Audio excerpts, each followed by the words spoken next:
I walked into the living room, the faint hum of the city outside cutting through the silence. Emily sat on the sofa, hands twisted in her lap. Daniel leaned back in the armchair, a smirk playing on his lips. I said, "Emily, we need to talk." She avoided my eyes. "I think we already talked." I frowned. "No, not really. You're asking me to."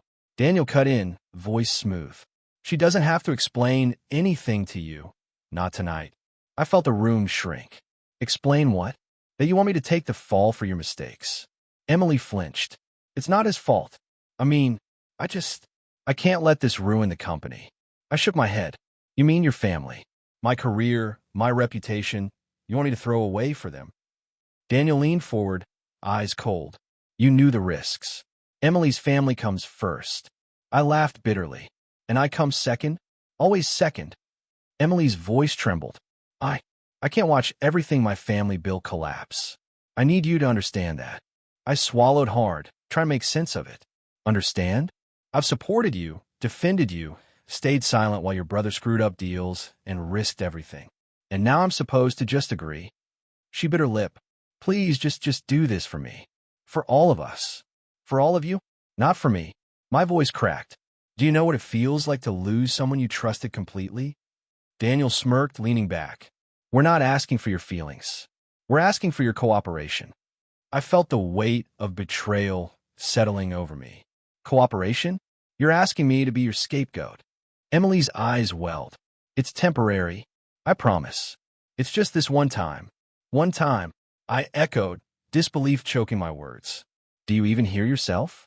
Every sacrifice, every compromise, every moment I put your family above myself. It means nothing to you." She looked away, ashamed. I didn't mean to." I took a step closer. "Then why are you asking me to do this?" Daniel's laugh was sharp. "Because she wants what she wants. And you're too loyal to say no." I clenched my fists. "I'm done being loyal to people who won't stand for me." Emily's hand shot out, but she didn't touch me. "Please just think about it. I can't lose him." I froze. "Lose him? Or lose me?" "Because one of us has already been chosen, Emily. And it's not me." Her gaze faltered. I thought you'd understand." I shook my head slowly, disbelief turning into clarity. "Understand what?" "That my love, my sacrifices, my life mean nothing compared to your fear of losing your brother." Daniel smirked again, satisfied. "She's right. You'll do it. You always do." I felt a cold certainty settle in my chest. "No, not this time." Emily's voice softened, almost whispering. I can't lose them both." "You already have," I said, voice steady but breaking inside. "You lost me the moment you chose him over us." She turned away, finality in her posture. "I'm sorry. That's just the way it has to be." I stared at her, feeling every ounce of trust, love, and hope collapse around me. Daniel's smug face didn't change. Emily's eyes avoided mine. I realized then I was alone. Alone in the house, alone in the marriage, alone in the life I thought we were building together. And that night, as I walked away from the living room without shouting, without pleading, I understood something brutally simple. Some choices aren't negotiable. Some betrayals are irreversible. And some loves, no matter how deep, cannot survive when loyalty dies. The door closed behind me with a quiet, final click. And everything changed. The house felt different now. Too quiet, too heavy. I walked into the kitchen, expecting Emily to be there, but she wasn't. I found her in the living room, staring at the floor. She looked small, fragile, but her eyes avoided me. I said, "Emily, we need to talk." She didn't look up. "There's nothing to say." I pressed. "Really?" "Because I'm trying to understand how you asked me to take the fall for your family." Her voice was soft. "I didn't ask lightly." I shook my head. "Didn't ask lightly? I gave everything for you, for your family. And now," her lips trembled. I thought you'd see it differently." "See it differently?" I echoed, anger rising. "I see it perfectly. You chose your brother over me. Over us." She whispered, "Family comes first." That sentence hit harder than any insult could. Family comes first? What about the family we were building? What about everything I sacrificed for you? Her eyes filled with tears, but she wouldn't meet mine. I can't change what's done. I stepped closer. You can't? Or you won't? She flinched. I don't know what you want me to say. I want honesty, I said, voice shaking. Do you even understand what you're asking me to give up? My alma, my career, my dignity. She remained silent. Answer me, I demanded. Her voice broke. I can't. I can't see them lose everything. Everything? My life isn't everything. I asked, the words bitter. I supported your brother while he made mistakes. I covered for him. I defended him. And now I'm supposed to disappear? She finally met my eyes, and I saw fear. I can't. You can't, or you won't. I pressed. Her voice was barely audible. I don't want to hurt you. I laughed, bitter and hollow. Hurt me? You've already chosen him. You've already hurt me, and you wanted to thank you for it. Daniel's voice came from the hallway. Stop dramatizing. She made her choice. You'll follow through, or you'll be irrelevant. I felt a cold weight settle in my chest. Irrelevant? I've been everything to you both, and now I'm irrelevant. Emily looked down. I didn't mean to. You didn't mean to? I echoed, disbelief turning to clarity. Do you even hear yourself? Every sacrifice I made, every quiet moment of support gone. Meaningless. Her tears rolled freely now. I just wanted to protect them. To protect the company. And what about me? I asked quietly, almost broken. What about what I needed? My life, my loyalty, my love. She swallowed hard. I thought it wouldn't matter in the end. I stepped back, letting the truth sink in. It does matter. It always mattered. To me. But you've already made your choice. Her voice shook. I can't lose them both. You already have, I said, calm now, cold. Because the one you truly lost is me. She turned away, finality in every movement. I'm sorry. That's just how it is. I stared at her, feeling the last remnants of trust crumble. Daniel's smirk burned in my mind. Emily's eyes avoided mine. And in that silence, I understood everything. I left the room slowly, without a word, letting the quiet between us say what neither of us could. The house felt emptier than ever, but in that emptiness, clarity emerged. Some choices aren't negotiable. Some betrayals are irreversible. Some loves cannot survive when loyalty dies. And for the first time, I let silence speak. Daniel caught me in the hallway, his eyes sharp.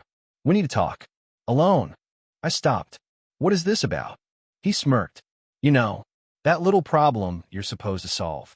For me, I felt a cold surge of clarity. You mean take the fall for your mistakes? He leaned closer. Exactly. Do it and you're fine. Refuse and you're finished. I looked at him. Finished? Or enslaved by your arrogance? He laughed.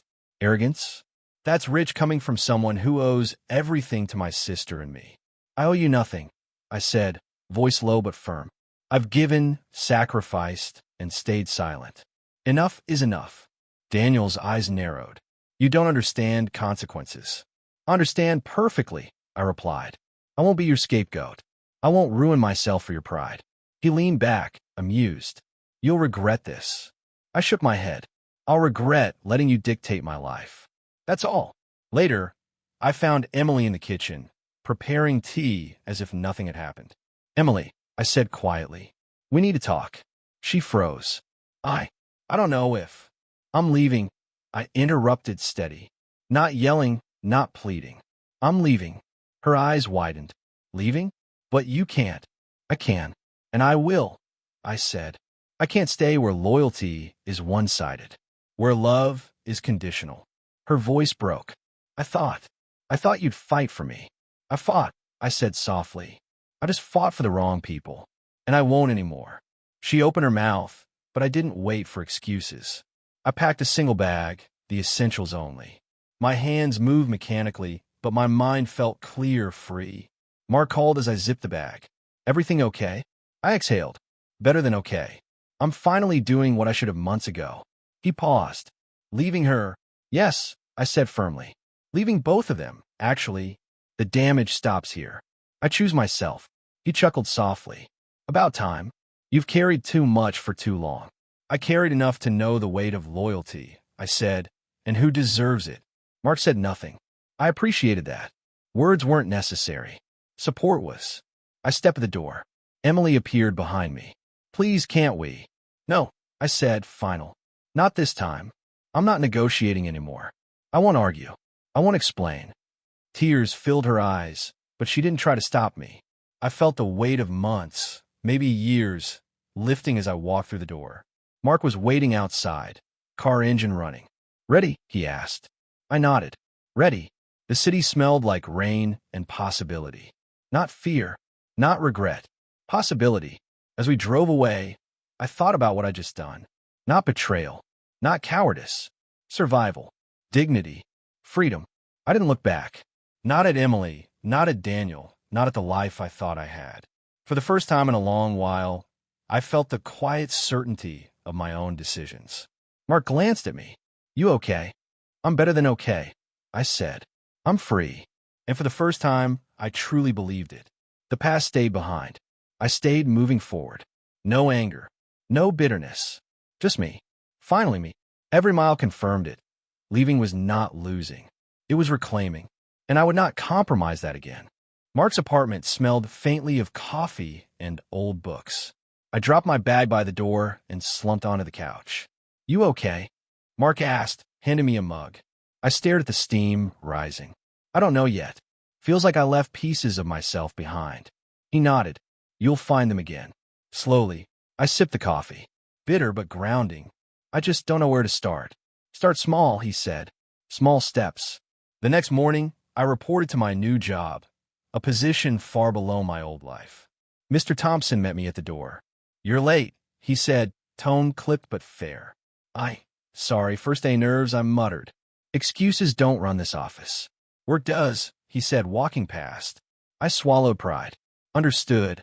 I whispered to myself. At lunch, Rachel from accounting joined me. First day. I shrugged. Feels like the first day of the rest of my life. Or maybe the last. She smiled faintly. It's a start. That's what matters. I tried to return the smile, but it felt foreign. I've been doing everything for everyone else my whole life. Now it's just me. Try not to fail at survival. Rachel nodded, calm and patient. Survival is enough for now. You don't owe anyone more. Her words struck me. No expectations, no demands. I hadn't realized I'd been carrying invisible weights. Mark called later. How's the new grind? Tiring. Humbling, I admitted. I keep thinking about everything I lost, everything I gave up.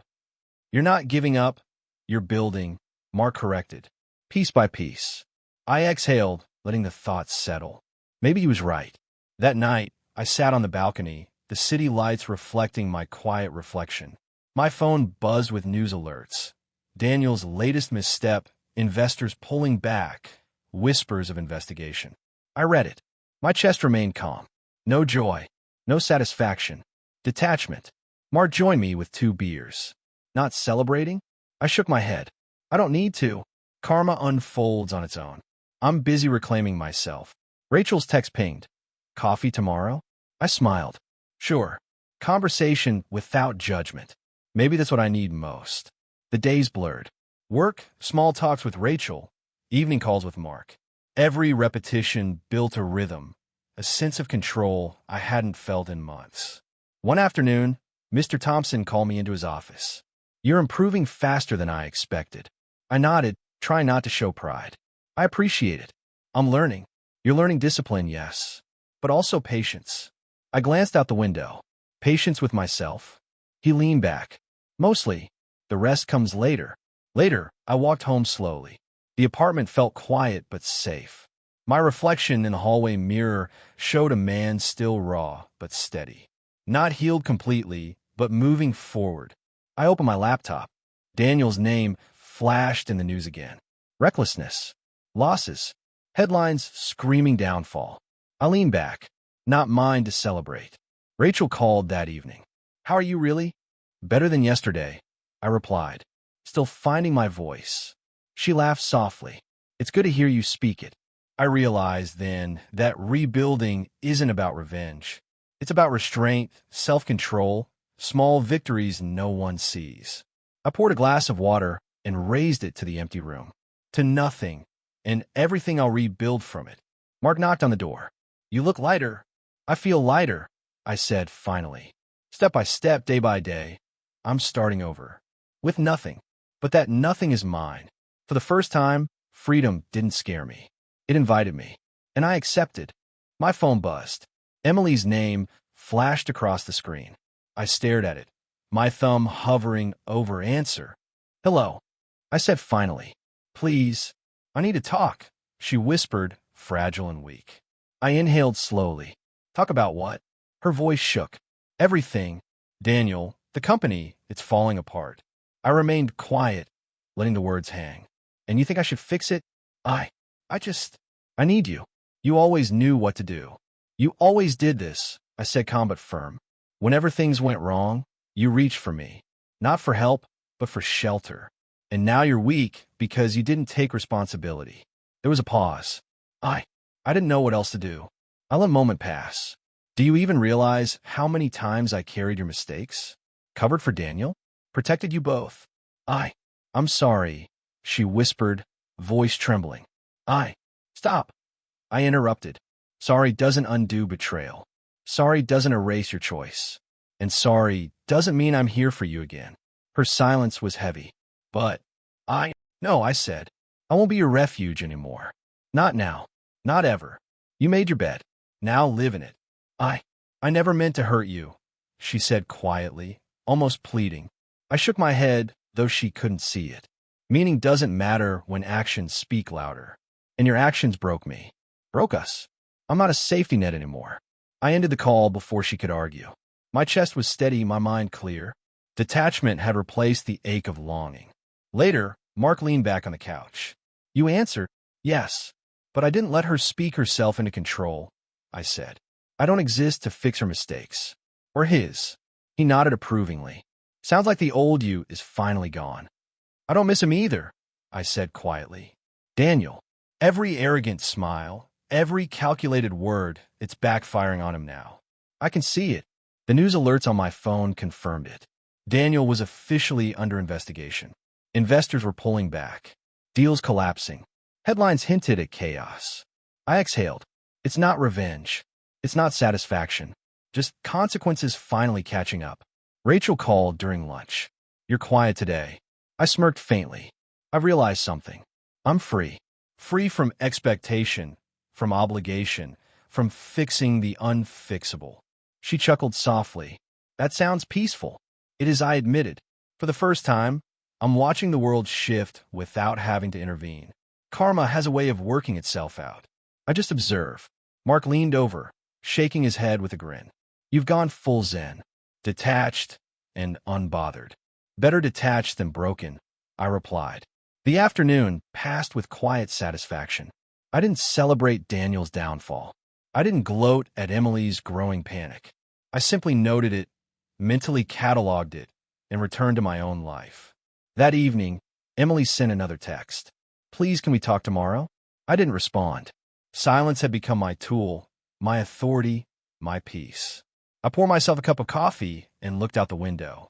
The city moved as if nothing had changed, yet I could feel the subtle cracks forming in the empire they thought untouchable. And I smiled quietly, not with triumph, not with malice, simply with clarity.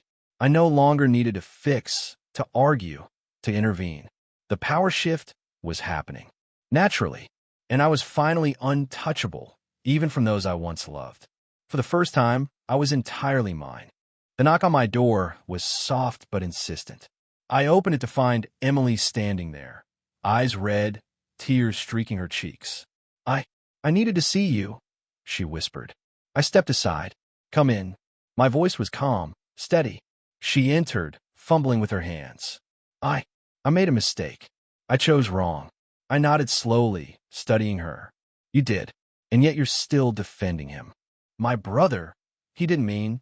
Don't, I said gently. Love without loyalty is empty, Emily. You can say anything you want, but your actions already spoke. She sobbed, voice breaking. I didn't realize how much I hurt you, how much I destroyed everything we had. I stayed silent, letting her words settle. You didn't destroy me, I said finally. You destroyed your version of us. I walked away before it killed me. Emily looked down. I wanted us. You wanted him. Not me, I said softly. And that's fine. You have to live with your choices. I've already made mine. She wiped her tears. It's all falling apart. Daniel, he's been charged. The company stock, it's crashing. I nodded. I've seen. I feel sadness, yes, but not guilt. Walking away wasn't abandonment. It was survival. Her eyes searched mine. I thought you'd understand. I thought maybe you'd forgive me. I shook my head gently. Forgiveness isn't the point. Awareness is. You're aware now. That's the only lesson you get. She started, then stopped. She seemed to realize her words had no weight here. I poured myself a cup of water, setting it on the counter. Emily, everything you thought defined you is gone. Security, power, stability. But this isn't revenge. It's reality catching up. She swallowed hard. And you're okay? I smiled faintly. I am.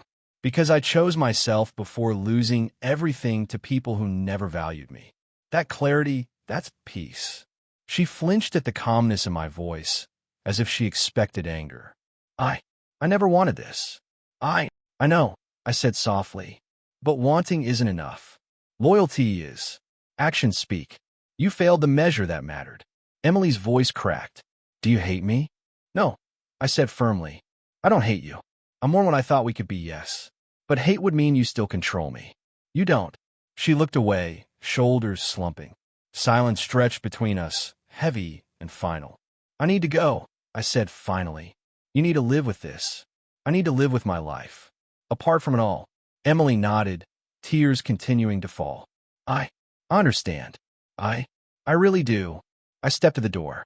This is goodbye, Emily. Not bitter, not angry. Just necessary. As I closed the door behind me, I felt the weight lift. I was free from her regret, from Daniel's arrogance, from the collapse they had caused. I exhaled, looking out at the city lights. Sadness lingered, but guilt did not. I had survived. I had chosen life, dignity, and self-respect over a marriage that was never truly mutual. And for the first time, I felt unshakably, irrevocably whole. I sat in my small apartment, the morning news playing softly in the background. The headline scrolled across the screen. Daniel Grayson faces official charges. Family empire in turmoil. Mark peered over my shoulder. It's really happening. Yeah, I said, voice even. It's happening, and I don't have to lift a finger. Rachel leaned against the doorway. You seem calm. I am, I replied. Detached. Observing. That's the difference between living in pain and standing above it. The news anchor continued. Investors are pulling out, stocks plummeting, and legal proceedings against Daniel Grayson intensify. I took a slow sip of coffee. I remember all the times I carried their mistakes, covered their lies, and stayed silent. Now, I watch as consequences catch up. Mark frowned. You're not celebrating? No, I said quietly. Celebration implies malice. I feel clarity. That's enough. A courtroom scene flashed on the screen. Daniel, arrogant and defiant, facing the judge. I studied his expression, pride turning into panic, confidence into desperation. Rachel shook her head. He always thought he was untouchable. Arrogance is a dangerous shield, I said. Once it cracks, the weight of truth falls fast. Mark leaned back. And Emily? I exhaled. She's losing the social standing she clung to, the security she relied on. But it's her reality, not mine. I don't need to watch her suffer to feel relief. The news switched to interviews. Former investors, former employees, whispers of betrayal and cover-ups. I noted everything, but my heart remained steady, detached, neutral. Rachel nudged me lightly. You've changed. I have, I admitted. Walking away, letting go, detaching. It's given me something I never had before. Authority over myself. Control. Clarity. Mark chuckled softly. From chaos to calm. That's impressive. I smiled faintly. Impressive isn't the point. Surviving with integrity is. I don't gloat. I just observe. Justice isn't loud, it's quiet. And right now, it's happening without my interference. The screen showed Daniel leaving the courthouse, escorted by officers. He looked around desperately, seeking allies, support, anyone. I saw the realization of isolation in his eyes. Rachel whispered, "It's over for him, for them." "Yes," I said, "and that's how it should be. Naturally.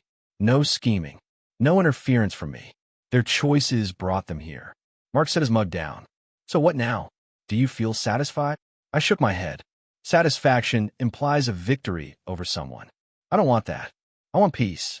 Understanding that walking away was correct. Observing their downfall is just confirmation. Nothing more. The afternoon stretched quietly. News updates came in. More financial losses, resignations, social scandals. Emily appeared briefly in one frame, pale, shaken, attempting to maintain composure, but failing. I leaned back in my chair. No need to pity her. No need to interfere. She's learning the hard way what I learned through choice, not punishment. Rachel smiled gently. "You're finally free from all of it." "Yes," I said, tone steady. "Free from expectations, from obligations, from toxic loyalty. Free to live on my terms, and to witness life unfolding without being trapped in someone else's chaos." Mark raised his mug. "To clarity." I met his gaze. "To clarity," I repeated, silently acknowledging that life had taught me its harshest lessons, and I had emerged unshaken. The sun dipped low, casting long shadows across the city. I watched the skyline, calm, detached, and resolute. The empire had fallen.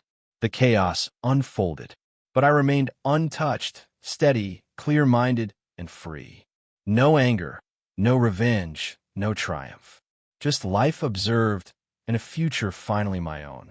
For the first time in years, I felt completely untouchable. I sat at the corner table in the cafe, staring at the steam rising from my cup of black coffee. Rachel slid into the seat opposite me. "You've changed," she said casually, watching me closely. I laughed softly. "I think I've always been here, just invisible to everyone who mattered before." "You mean Emily and Daniel?" I nodded. "Exactly. I let their world define me for too long. Their expectations, their drama, their manipulation, it swallowed who I was." Rachel studied me.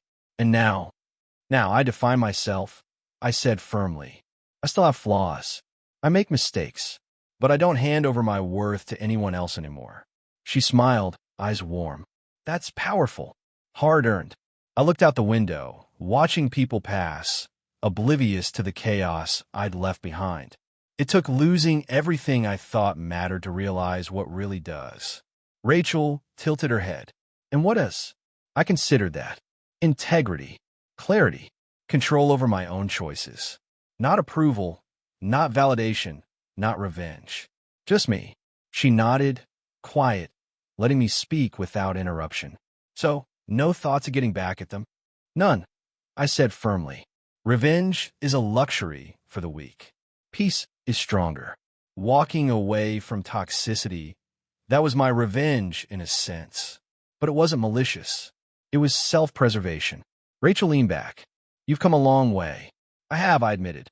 "And I forgive myself for the mistakes I made in trusting them, in hoping for loyalty where there was none." She raised an eyebrow. "That's impressive. Most people don't get that far." "Maybe," I said, "but I had no choice. Staying would have destroyed me. And now, I'm building something I can actually be proud of, without them controlling the narrative." Rachel smiled. "Sounds like you're finally free." "I am," I said, letting the words settle. "Free from needing their approval, their apologies, their recognition. Free from the guilt I didn't know, and the loyalty I wasn't respected for." She stirred her coffee. "In your life, where does it go from here?" I considered it. Step by step, day by day. I don't need a grand plan. I just need to be honest with myself, stay disciplined, and choose the people and things that align with my values. Rachel nodded thoughtfully. "Sounds like growth." I smiled faintly. Growth doesn't need applause. It doesn't need to be seen. It's quiet, subtle, and I've learned that it's enough. She leaned closer, lowering her voice. "And the heart? Does it still ache?" I paused. "It does sometimes. Memories linger. But pain doesn't dictate me anymore. It teaches me, shapes me, and then it passes." Rachel nodded, understanding. You're different now. Stronger. I hope so, I said, finishing my coffee. Not perfect, but stronger. Less naive, less dependent, more in control. I can face the world knowing I won't collapse if someone betrays me again. She smiled softly. I like the man you become. I chuckled. I like him too. He's quiet, steady, and honest with himself. Not afraid to let go. Not afraid to walk alone if he has to. Rachel stood, gathering her bag. Then I guess I'll see more of him, huh? Step by step, I said. No rush. No expectations. Just presence. That's enough for now. She paused at the door. You deserve this peace. I watched her go, feeling the weight of the past finally lift. The emptiness that once haunted me now held potential. Freedom. Possibility. A life truly my own. I exhaled and ran a hand through my hair. I am no longer defined by them. No longer chained to their chaos. I am my own man. And that feels like everything. I stood, shoulders straight, breathing in the city air through the open cafe window. I was unfinished, imperfect human, but for the first time, undeniably whole. The man I became without them was alive, aware, and completely untouchable.